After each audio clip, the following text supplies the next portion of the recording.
Every day, the Philadelphia Fire Department responds to about 1,000 calls.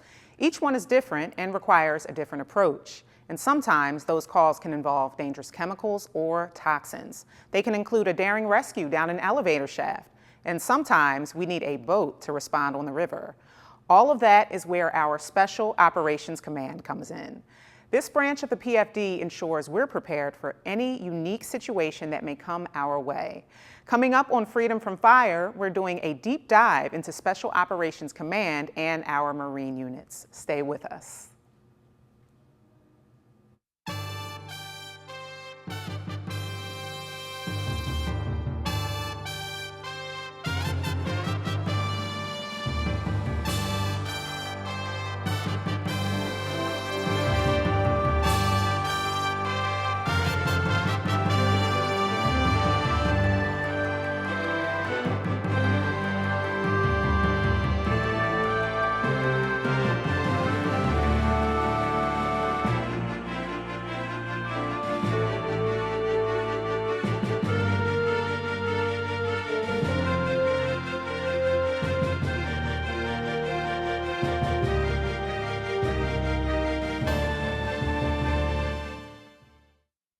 Freedom from Fire.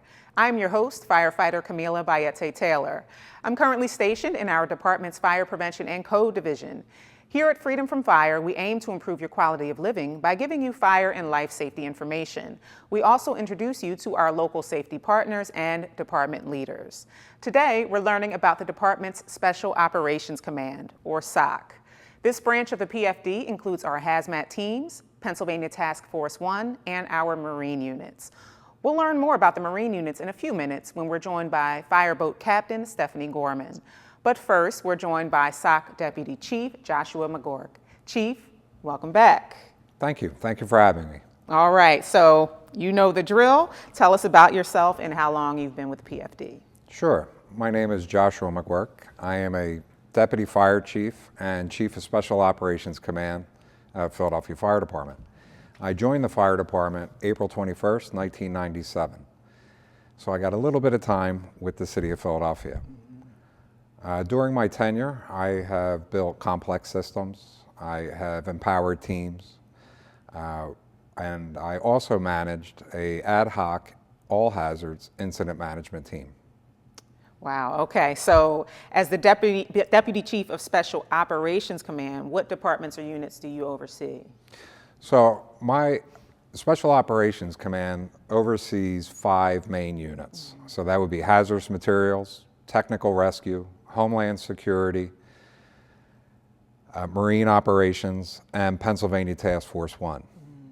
Okay, so let's talk about Pennsylvania Task Force 1.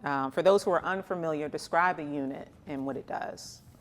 So Pennsylvania Task Force 1 is FEMA's urban search and rescue team. We respond to building collapses, flood response, hurricanes across the nation. You know, we're a team that's built for high-stake missions, and we train constantly to meet the mission. Okay. Now, do you have any examples of when the task force was activated in the last few years? Sure. One notable incident happened here in the city of Philadelphia. You may remember MedJet Flight 056, the airplane crash on Cottman Avenue in Northeast Philadelphia. We as a fire department came together and we put together a planning cell through that ad hoc incident management team. Once the team was activated, we brought in single assets or single unit resources to assist us from the Pennsylvania Task Force to operate under SARCOP. SARCOP is the Search and Rescue Common Operating Platform. And that allowed the city of Philadelphia an overview across the entire operational area in real live time, doing building assessments. You know, what were our primary searches, our secondary searches, what was the status of the buildings, and that really helped the Office of Emergency Management out during the recovery phase. And with that particular incident, we see incidents like that on the news, and a lot of times we may hear about it for a few days, and then Sure. people think it's resolved. How long does an incident like that take to be resolved? Well, I'm glad you asked that. So not only was that a Pennsylvania Task Force 1 deployment, but all of Special Operations Command units, aside from the Marine units, were on location. So Rescue 1, Squad 72, Squad 47, and the Hazardous Materials Task Force. So Rescue 1, Squad 47, and 72, they were assigned the building assessments, assist with firefighting on January 31st, that Friday night. The Hazardous Materials Task Force was called in to assist with mitigation of the fuels, as well as area monitoring. So under that Special Operations umbrella, we had 4 of our units on scene. The incident happened on a Friday. The overall incident with rescue and the firefighting was done within 24 hours, completed. But the recovery phase went on until Wednesday. And from the time of the incident until all through the recovery phase, the fire department led an all hazards incident management team that assisted all city agencies, as well as the Commonwealth of Pennsylvania and federal agencies during that deployment. Wow. Wow. Okay. Now, I know the Pennsylvania Task Force 1 is there when an incident happens outside of Pennsylvania. Sure. When you guys are deployed there, were any other units from outside of Pennsylvania deployed to this particular incident? For FEMA Urban Search and Rescue? For the airplane incident. No teams, but we did bring in special or subject matter experts from the FAA, the NTSB. They worked with the Philadelphia Police and our own Fire Marshal's office on the investigative phase. Okay. Yeah, thank you for all that information. It's good to learn about just everything that went into that. So do you, if you find out that Task Force 1 is being activated, what is that process like? Does everyone have to get ready in a hurry? It's fast. Okay. Once we get the call, it's all systems go. We have pre-staged equipment located at our warehouse where Pennsylvania Task Force 1 deploys from. We have members of the team are firefighters, medics, engineers, K-9 handlers, our logistics specialists. So once the activation order comes down, that Pennsylvania Task Force 1 has been activated and will be responding. The last big response we made would have been Hurricane Helene down in North Carolina. We have, by pre-staging equipment, we can get out the door pretty quick. If we're going by ground, it is a 4-hour response. If we're going to go by air, we have a 6-hour turnaround. Okay. Now, another unit that falls under SOC, you spoke about it already, is the Hazardous Materials Administrative Unit, or HMAU as we call it. Can you describe what our hazmat teams do? Sure. Yeah, the hazmat teams respond to chemical spills, unknown chemicals, unknown hazards, radiological hazards, you name it. Our Hazardous Materials Task Force is ready to meet the mission. And all of that is being overseen by the Hazardous Materials Administrative Unit. They assess, they contain, they neutralize the hazards, all while keeping the responders and the citizens of Philadelphia safe. Excellent. Now part of Special Operations Command is Technical Rescue School. Yes. All right. Now I understand we've had a class that graduated just this year. Yes. Can you tell us about the training that's involved at Tech Rescue School? How long does it take? What does it entail? So we did have a class graduate earlier this year. And I'm proud to report that this is the first class, and what a milestone they made. This is the first class that was completely certified. So they are not only tech rescue technician certified, but they also went through hazardous materials technician level training. So taking that all hazards approach into Special Operations Command, our folks went through a lot of rigorous training. It's multi-month. Real world examples with some classroom time, put them through arduous conditions, from high angle rope, trench rescue, building collapses, putting them in confined spaces. Really what they're learning is, how do I overcome these obstacles and how well can I work in a team? And how long does that process? I mean, you've from what it sounds, it's a long process. How long is the school? So the school proper, I want to say it was approximately 4 months. Okay. But the lead up, to get all of the logistics in place, it takes quite some time and dedication, not only from the candidates who applied, but from the fire department itself to make that commitment and see that Special Operations Command is a vital function within the fire department. Oh, that's excellent. Now, for a specialized response, how would you know when an incident requires a specialized response as opposed to a standard response? Well, it really comes down to the complexity of the risk. Is it a hazardous materials? Is it a technical rescue incident? You mentioned earlier in the program, is it a problem in an elevator? Learned today that the Comcast building has a blind shaft of 40 stories. Wow. So how do we access that car? That is a Special Operations Command or technical rescue incident. We're built to handle the incidents that fall outside the norm, where precision and care needs to be executed. For larger, more complex incidents, we'll activate our incident management team, to assist the incident command with planning, with logistics, with multi-agency coordination as well. Okay. Now, if we talked a little bit about the Tech Rescue School, if someone were interested in that, what advice would you have for someone who might want to join the PFD and then possibly even do this type of specialized work? Sure. You want to start with being a great firefighter. It comes down to the basics. Be a good firefighter, be a good EMT, be a good firefighter in your firehouse, and doors will open up for you. Seek out the specialty training, apply for special operations when the school comes up. Be prepared. It's a pretty rigorous process. Be comfortable in confined spaces. Be comfortable swimming. If you haven't been to a pool in a while, go out. Take some lessons. There's free adult lessons in the city of Philadelphia to assist people. If you're someone that thrives on challenge, on teamwork, on making an impact, Special Operations is the place for you.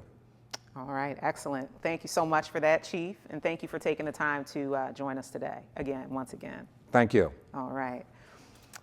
Always a pleasure, and as mentioned earlier, the Marine units are also part of our Special Operations Command. With a city that has 2 rivers running through it, it's vital we have response capabilities on land and water. Coming up next, we're joined by Fireboat Captain Stephanie Gorman from our Marine units. Stay with us. More Freedom from Fire is coming up.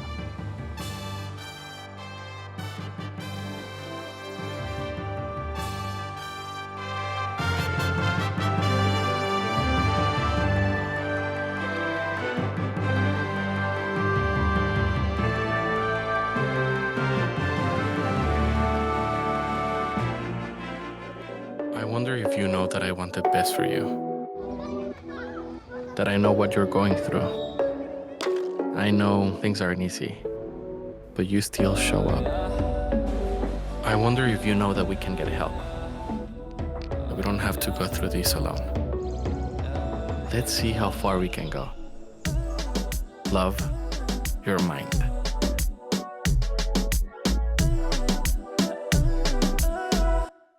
Illicit fentanyl is the deadliest drug threat that our nation has ever experienced. We lost Leo when he was only 19, killed by fentanyl he didn't even know he was taking. He was my heart, my son. My grandson. I wish you could have met him. Such a beautiful young man. Kind, smart, funny, sweet, a great kid. Go to ladrfoundation.org to join us in the fight against fentanyl. Thank you. you. You crank it and the beat just moves you right down the hallway. Why not? It doesn't hurt anyone. But listening too long and too loud can actually hurt your hearing. Excessive volume in earbuds, stadiums, and at concerts, even loud machinery, can damage hearing in just 15 minutes. 1 in 5 people 12 years and older now has some kind of hearing loss. So see a hearing professional and let's get those ears checked and boogie on.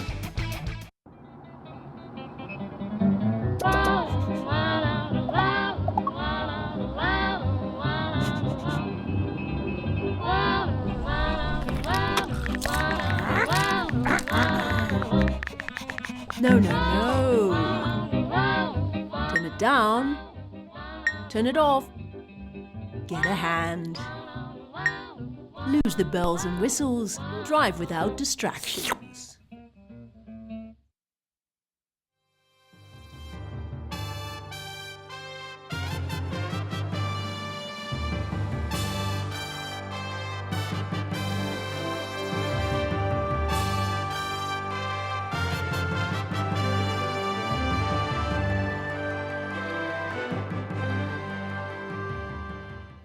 Welcome back to Freedom from Fire. I'm firefighter Camila Bayete-Taylor with the Philadelphia Fire Department's Fire Prevention and Code Division. Before the break, we spoke with Deputy Chief of our Special Operations Command, Joshua McGork. As we learned, SOC contains our hazmat units, Pennsylvania Task Force 1, and our Marine units, among other functions.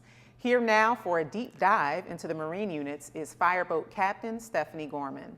Captain Gorman, welcome to the show. Thanks for having me. All right, so first off, tell us a little bit about yourself and how long you've been with the PFD. I've been on the fire department for 19 years, 20 in July. I've been with the Marine units for 5. I started as a firefighter at Engine 19, Cheltenham Bayton, and I was promoted out of there. I worked at Engine 33 and Engine 46, where we had a boat there. We had the Marine Unit 46, and that's where I kind of got started in my journey to later become the Marine Operations Officer. Interesting. Okay. All right. So give us an overview of the Marine units and their responsibilities. So the Marine units respond, to the Delaware Schuylkill rivers. We respond to emergencies on both rivers, both fire-related and rescue. We go as north as Trenton, and we respond southern to the Delaware Bay. So we cover a lot of area. Now, do the boats patrol both rivers, or do they only go out when called? So the boats do keep a presence on both rivers. Marine Unit 1 is on the Delaware River. They are stationed at the U.S. Coast Guard Station on Washington Ave. Okay. So they respond to incidents on the Delaware River. Marine Unit 2 is located in the Bellwether District, and they cover the Schuylkill River. But just like any other company, they go out, they do local familiarization. They go out and see where they can supply a company with water. They go and see where they can drop a patient off to a waiting ambulance. So just like any other company, we're out in our locals, and we're making sure that there's a lot of building, there's a lot of construction going on both of the rivers. So we have to make sure that we know what's going on and where we can get in and where we can, and where we can meet other companies too.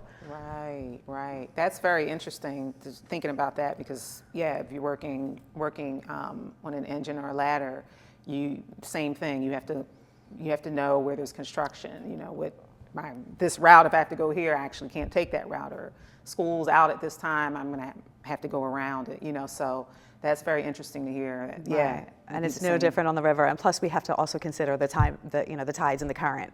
So we have that working against us too. Right. Wow.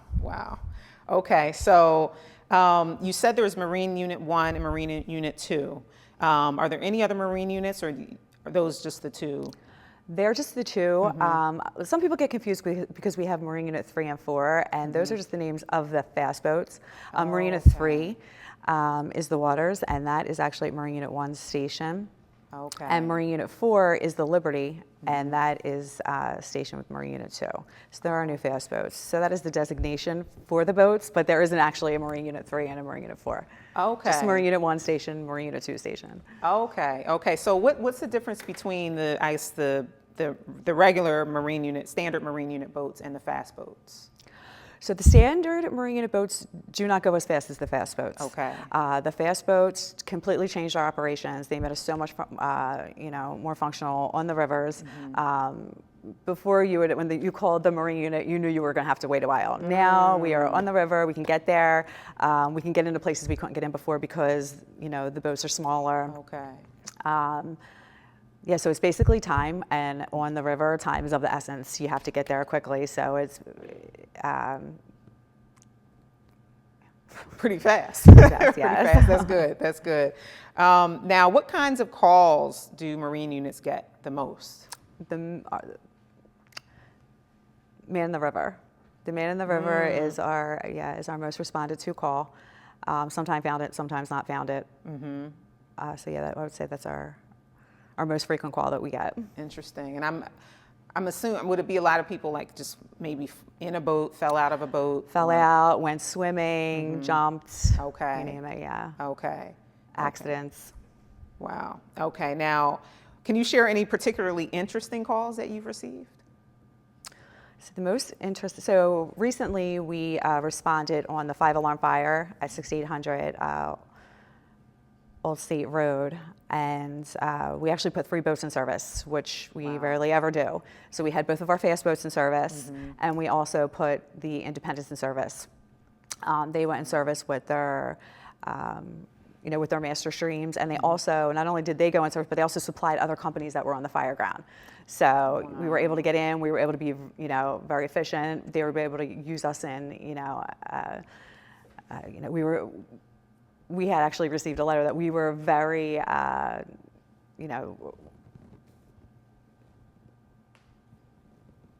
So you're saying when you say, well, let me ask you this. When you said you supplied water to fire companies, to fire trucks. Right. So for those listening, those out in the audience who may not know anything about, are you providing water from the river? Yes. Okay. Yes. Okay. And what's that process like for those listening? So just like a fire truck would, they have a tank. We have the river. So we draft from the river, we pump, we have fire pumps, takes from the river, and we supply that water to, through supply hose to, other apparatus on land.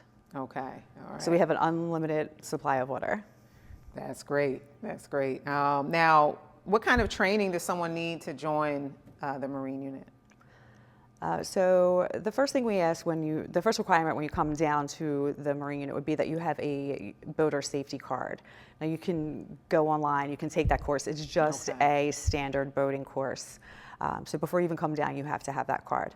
And then the next thing is, it's a promotional test, so you would have to sit for a written test.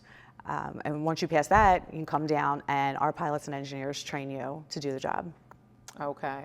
And what is the you train? Is it like a typical like fire academy, or what is the training? Somewhat, but it's more marine oriented. Okay. So if you're an engineer, you're going to come down. You're going to learn how to start up the engines. You're going to learn about the pumps. You're going to learn everything that's engineer related to your job. The engineers will teach you that. The pilots, you're going to learn how to maneuver. You're going to learn the rules of the road.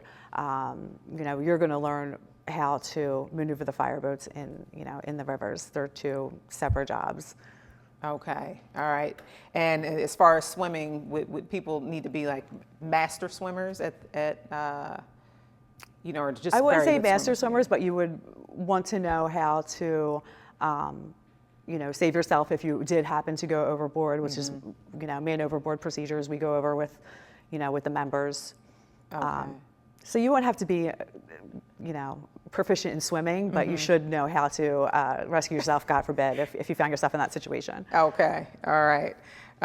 Easy enough. Now, are the boats that respond to these different, are they outfitted just like fire engines?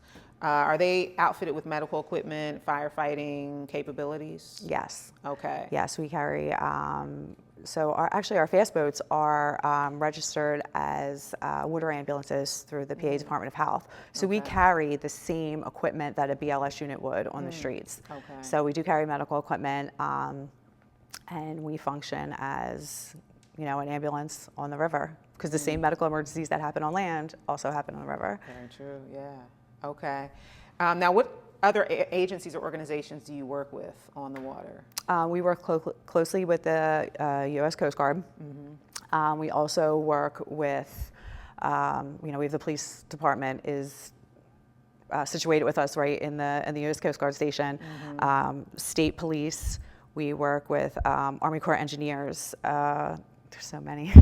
The Delaware River Port Authority, DERPA. We work with all the bridge commissions. There's a lot of entities that we work with along the river. There's a lot of people involved.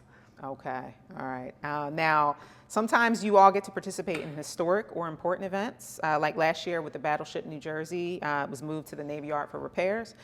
Tell us about the Marine unit's role in an important event like that. So for those roles, when we go out and do that, we're not only doing, you'll see us do the water salute, and everyone loves the water salute. We come out and, we'll do this water salute, that is a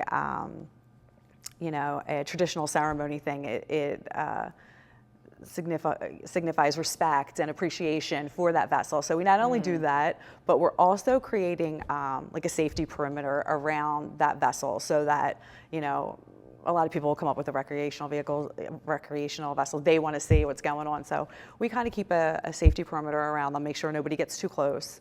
And also we're there to, we're prepared to deal with any fire suppression or medical emergencies, any kind of rescue that might have to, any rescue operation that might have to go on tour in that period. So we're there to do the water salute, but we're also there to work. So we do both while we're there. Excellent, excellent. Well, thank you for sharing that, and thank you, Captain Gorman, for taking the time to be with us today. Thanks for having me. All right. That's all the time we have for today. I want to thank Deputy Chief Joshua McGork and Captain Stephanie Gorman for joining me to talk about Special Operations Command.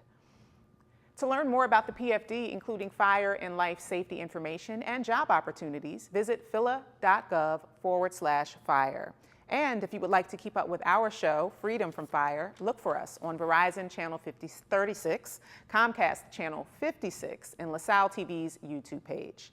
And remember, you can follow the PFD on Facebook, Instagram, LinkedIn, and X. Also, please check out Fireman's Hall Museum, located at 147 North 2nd Street.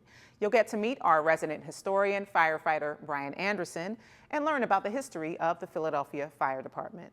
To our guests, thank you again for taking the time to join us today. Remember, fire is everyone's fight. Stay safe.